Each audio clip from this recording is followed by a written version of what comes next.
Hi there, it's Mr. Clark. Welcome to lesson 11.4.2 on analyzing diminished seventh modulations. So when you're using a diminished seventh to modulate, what you're really doing is you're enharmonically reinterpreting it. You're coming from one key where it makes sense, and then you're thinking about a different chord tone, one that you're not expecting, as 7, that resolves to 1. So when you analyze it, you would treat it as a pivot chord, showing the key you're coming from and the key you're going to.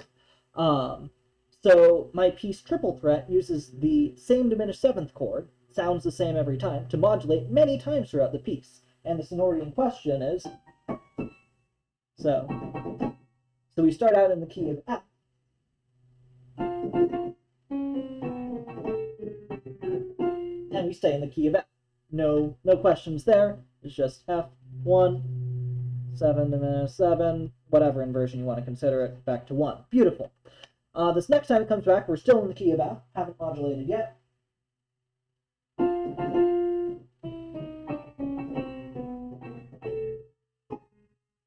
But now instead of resolving in F, we've resolved in the key of A flat. So what's going on here? We're in F, 7 diminished 7, A flat, 7 diminished 7, 2, 1. So that's how I would analyze it. Now we're in A flat.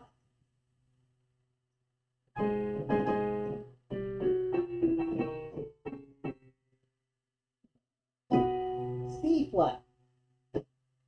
Weird. Same chord, looks very different. A lot of enharmonic respelling, but it's the same chord. Now we're in C flat.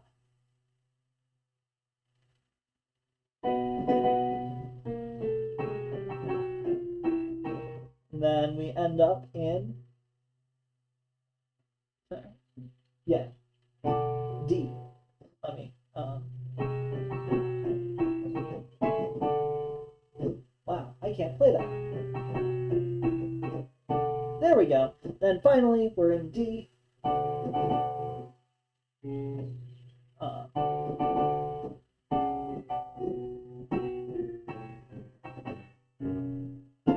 Funky rhythm that time, but it's the same chord, and we end up back in F. And there's that analysis. So, what's going on here is that we have the keys F, A flat, C flat, and D. And how are those keys related? Well, they're all keys that this 1 diminished seventh sonority can resolve to. And if you look at them themselves, they're also related by minor thirds, which makes sense, because the notes that you could consider to be 7 are all a minor third apart. And if that's 7, then the notes that they resolve to as 1 will also be a minor third apart. So that's what's going on here. And that's all I have to say. So see you next time.